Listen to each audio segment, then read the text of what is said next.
Hello guys, welcome to my channel. आज हम लोग कफन पार्ट 2 जो कि मुंशी प्रेमचंद जी द्वारा लिखी हुई है वो सुनेंगे। तो सुबह को माधव ने कोठरी में जाकर देखा तो उसकी बीवी ठंडी हो गई थी।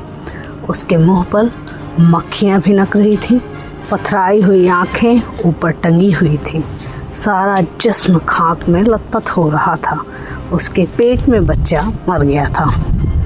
माधव भागा हुआ घिस्सू के पास आया, फिर दोनों जोर जोर से हाय हाय करते और छाती पीटने लगे। पड़ोस वालों ने ये आह ओ जारी सुनी तो दौड़ते हुए आए और रस्म ए कदीम के मुताबिक गमजदों की तशफ़ी करने लगे। मगर ज़्यादा रोने धोने का मौका न था। कफन की और लकड़ी की फिक्र करनी थी। घर में तो पैसा इस तरह गायब था जैसे चील के घोंसले में मांस। बाप बेटा रोते रोते गांव के जमींदारों के पास गए। वो उन दोनों की सूरत से नफरत करते थे। कई बार उन्हें अपने हाथों पीट चुके थे।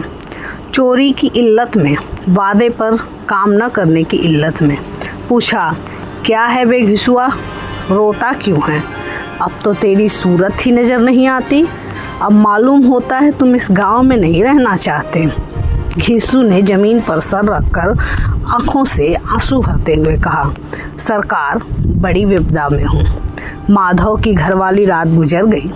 दिन भर तड़पती रही सरकार। आधी रात तक हम दोनों उसके सिरहाने बैठे रहे। दवा दारू जो कुछ हो सका सब किया, मगर वो हमें दगा दे गई। अब कोई एक रोटी देने वाला नहीं रहा मालिक। तबाह हो गए। घर उजड़ गया। आपका गुलाम हूँ। अब आपके सिवा उसकी मिट्टी कौन पार लगाएगा? हमारे हाथ में जो कुछ था वो सब दवा दारू में उठ गया। सरकार ही की दया होगी तो उसकी मिट्टी उठेगी। आपके सिवा और किसी के द्वार पर कहाँ जाऊँ? जमींदार साहब रहमदिल आदमी थे, मगर घिस्सू पर रहम करना काले कंबल पर रंग चढ़ाना था।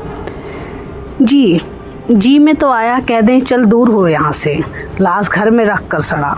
यूँ तो बुलाने से भी नहीं आता, आज जब गरज पड़ी तो आकर खुशामद कर रहा है। हरामखोर कहीं का बदमाश। मगर ये गुस्से का, इंतकाम का मौका नहीं था। तौवनो करहन 2 रुपए निकाल कर फेंक दिए, मगर तशफ़ी का एक कलमा भी मुंह से न निकला। उसकी तरफ ताका तक नहीं। गोया सर का बोझ उतर गया।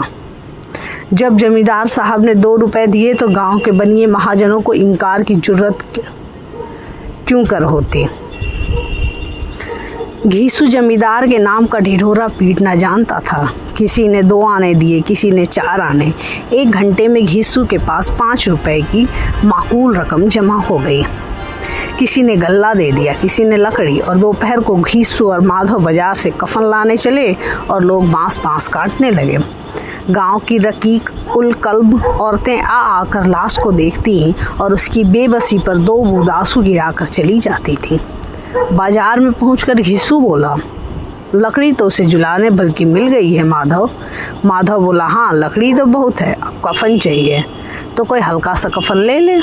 हाँ और क्या, लाश उठते उठते रात हो जाएगी, रात को कफन कौन देखता है। कैसा बुरा रिवाज है कि जिसे जीते जी तन ढाकने को चिथड़ा न मिला उसे मरने पर नया कफन चाहिए।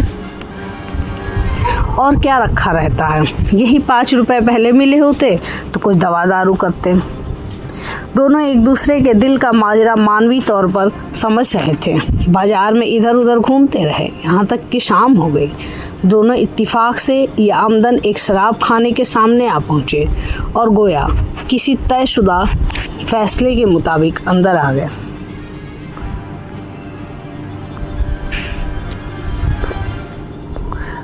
वहाँ जरा देर तक दोनों तजबजूब की हालत में खड़े रहे। फिर घिसू ने 1 बोतल शराब ली, कुछ गजक की ली। दोनों बरामदे में बैठकर पीने लगे। कई कुज्जियाँ पहम पीने के बाद दोनों सुरूर में आ गए। घिसू बोला, कफन लगाने से क्या मिलता है, आके जल ही तो जाता है। कुछ बहू के साथ हो तो न जाता। माधव आसमान की तरफ देखकर बोला, गोया फरिश्तों को अपनी मासूमियत का यकीन दिला रहा है। दुनिया का दस्तूर है, यही लोग बामनों को हजारों रुपए क्यों देते हैं? कौन देखता है परलोक में मिलता है या नहीं? बड़े आदमियों के पास धन है, फूके, हमारे पास फूकने को क्या है? लेकिन लोगों को क्या जवाब दोगे? लोग पूछेंगे कि कफन कहाँ है? यीशु का कह देंगे कि रुपए कमर से खिसक गए, बहुत ढूंढा मिले नहीं। माधव भी हंसा। इस गैर मुतवक्के खुशनसीबी पर कुदरत को इस तरह शिकस्त देने पर बोला, बड़ी अच्छी थी बेचारी, मरी भी तो खूब खिला पिलाकर। आधी बोतल से ज़्यादा ख़त्म हो गई। यीशु ने 2 सेर पूरियाँ मंगवाई, गोश्त और सालन और चटपटी कलेजियाँ और तली हुई मछलियाँ। शराब खाने के सामने दुकान थी। माधव लपक कर 2 पत्तलों से सारी चीज़ें ले आया। पूरे 1.5 रुपए खर्च हो गए, सिर्फ थोड़े से पैसे बच रहे हैं। दोनों उस वक्त शान से बैठे हुए पूरियाँ खा रहे थे जैसे जंगल में कोई शेर अपना शिकार उड़ा रहा है। न जवाबदेही का खौफ, न बदनामी की फिक्र। जोफ ने इन मराफील को उन्होंने बहुत पहले तय कर लिया था। यीशु फलसफियाना अंदाज से बोला, हमारी आत्मा प्रसन्न हो रही है तो क्या उसे पुण्य न होगा? माधव ने सरे अकीकत झुकाकर तस्दीक की, जरूर से ज़रूर होगा। भगवान तुम अंतर्यामी हो, उसे बैकुंठ ले जाना। हम दोनों हृदय से उसे दुआ दे रहे हैं। आज जो भोजन मिला वो कभी उम्र भर न मिला था। माधव ने सरे हकीकत झुका कर तस्कीर दी। एक लम्हे के बाद माधव के दिल में एक तशवीश पैदा हुई। बोला, क्यों दादा, हम लोग भी तो वहाँ एक न एक दिन जाएंगे ही। यीशु ने इस तिफक्काला सवाल का कोई जवाब न दिया। माधव की तरफ पूर्व मलामत अंदाज से देखा। जो वहाँ हम लोगों से पूछेगी कि तुमने हमें कफन क्यों नहीं दिया तो क्या कहेंगे? कहेंगे तुम्हारा सर। पूछेगी तो ज़रूर, तू कैसे जानता है उसे कफन न मिलेगा? मुझे अब गधा समझता है? मैं 8 साल दुनिया में क्या घास खोदता रहा हूँ। उसको कफन मिलेगा और इससे बहुत अच्छा मिलेगा जो हम देंगे। माधव को यकीन ना आया। बोला, कौन देगा? रुपए तो तुमने चट कर दिए। यीशु तेज हो गया। मैं कहता हूँ उसे कफन मिलेगा तो मानता क्यों नहीं? कौन देगा? बताते क्यों नहीं? वही लोग देंगे जिन्होंने अब के दिया। हाँ, वो रुपए हमारे हाथ ना आएंगे। अगर किसी तरह आ जाए तो फिर हम इस तरह बैठ पिएंगे और कफन तीसरी बार लेंगे। जूं जूं अंधेरा बढ़ता था और सितारों की चमक तेज होती थी, मैखाने की रौनक भी बढ़ती जाती थी। कोई गाता था, कोई बहकता था, कोई अपने रफ़ीक के गले लिपट जाता था, कोई अपने दोस्त के मुंह से सागर लगाए देता था। वहाँ की फिजा में सुरूर था, हवा में नशा। कितने तो चुल्लू में ही उल्लू हो गए हैं। यहाँ आते थे तो सिर्फ खुद फरामोशी का मज़ा लेने के लिए। शराब से ज़्यादा यहाँ के हवा से मसरूर होते थे। जिस्त की बला यहाँ खींच लाती थी और कुछ देर के लिए वो भूल जाते थे कि वो जिंदा हैं या मुर्दा या जिंदा दरगोर हैं। और ये दोनों बाप बेटे अब भी मज़े ले के चुस्कियाँ ले रहे थे। सबकी निगाहें इनकी तरफ जमी हुई थी। कितने खुशनसीब हैं दोनों। पूरी बोतल बीच में है। खाने से फारिग होकर माधव ने बची हुई पूरियों का पत्तल उठाकर भिखारी को दे दिया, जो खड़ा उनकी तरफ गुरसना निगाहों से देख रहा था और देने के गुरूर और मसरत और बलबले को अपनी ज़िंदगी में पहली बार एहसास किया। यीशु ने कहा, ले जा, खूब खा और आशीर्वाद दे। जिसकी कमाई थी वो तो मर गई, मगर तेरा आशीर्वाद उसे ज़रूर पहुंच जाएगा। रोए रोए से आशीर्वाद दे, बड़ी गाढ़ी कमाई के पैसे हैं। माधव ने फिर आसमान की तरफ देखकर कहा, वो बैकुंठ में जाएगी, दादा बैकुंठ की रानी बनेगी।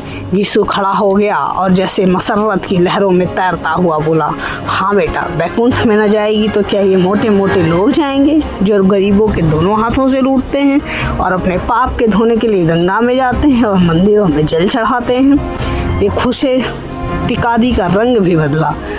तलव्वुन नशे की खासियत है। यास और गम का दौर हुआ। माधव बोला, मगर दादा, बेचारी ने जिंदगी में बड़ा दुख होगा। मरी भी कितनी दुख झेल कर वो अपनी आंखों पर हाथ रख कर रोने लगा। यीशु ने समझाया, क्यों रोता है बेटा? खुश हो कि वो माया जाल से मुक्त हो गई, जंजाल से छूट गई। बड़ी भगवान थी जो इतनी जल्दी माया के मोह के बंधन तोड़ दिए। और दोनों वहीं खड़े होकर गाने लगे, ठगनी क्यों नैना छमकावे ठगनी, सारा मैं खाना महवे तमाशा था। और ये दोनों मैकस मखबूर महमूयत के आलम में गाए जाते थे। फिर दोनों नाचने लगे, उछले भी, कूदे भी, गिरे भी, मटके भी, भाव भी बताए और आखिर नशे से बदमस्त होकर वहीं गिर पड़े। इसी के साथ ये कहानी यहीं समाप्त होती है। अगर आप लोगों को पसंद आई हो तो इसे ज़रूर सुनें और दोबारा सुनें और मेरे चैनल को लाइक, शेयर एंड सब्सक्राइब करें ऐसी ही और कहानियाँ सुनते रहने के लिए। और अगर आप लोगों को किसी और राइटर की कोई और कहानी चाहिए हो या कोई स्पेशल डिमांड हो तो प्लीज़ आप लोग कमेंट सेक्शन में ज़रूर बताएं। Thank you.